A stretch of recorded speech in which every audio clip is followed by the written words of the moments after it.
तो चलिए अब समझते हैं what is seizure. Seizure is a transient occurrence of sign और symptom due to abnormal excessive synchronous neuronal activity in brain. देखो basically seizure is neuronal activity. ये क्या हो रहा है, ब्रेन में न्यूरोनल एक्टिविटी हो रही है। This is focal neuronal activity and this is generalize neuronal activity. So any neuronal activity which is abnormal excessive synchronous inside the brain which leads to sign and symptoms, that is seizure.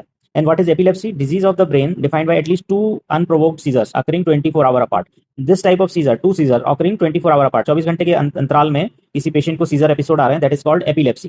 ठीक है, more than one is epilepsy.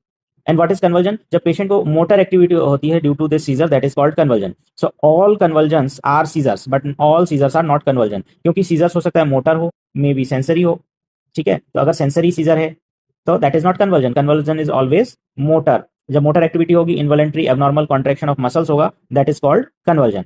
And last is status epilepticus. Status epilepticus क्या होता है? इसकी भी तीन definition है। When patient is having generalise convulsion, अगर मोर देन 5 मिनट्स कंटिन्यूअसली हो रहा है तो दैट इज स्टेटस एपिलेप्टिकस। और two seizures without regaining conscious. Suppose अभी सुबह 8 बजे पेशेंट को कन्वर्जन आए and it improved with medicine, but patient remained unconscious for 1 hour. Again at 9 a.m. patient has developed convulsion. So this will be marked as status epilepticus. Focal status epilepticus क्या होता है with impaired awareness more than 10 minutes. And absence seizure. Absence seizure क्या होता है अभी देखेंगे। That absence status epilepticus is लगातार 10 से 15 मिनट तक पेशेंट को absence seizure है, that is called absence status epilepticus. So this slide is very important. Seizure is neuronal activity inside brain and convulsion is motor presentation of this seizure activity. अगर sensory presentation है तो वो convulsion नहीं होगा। And epilepsy is more than 2 episodes of this type of seizure 24 hour apart is called epilepsy.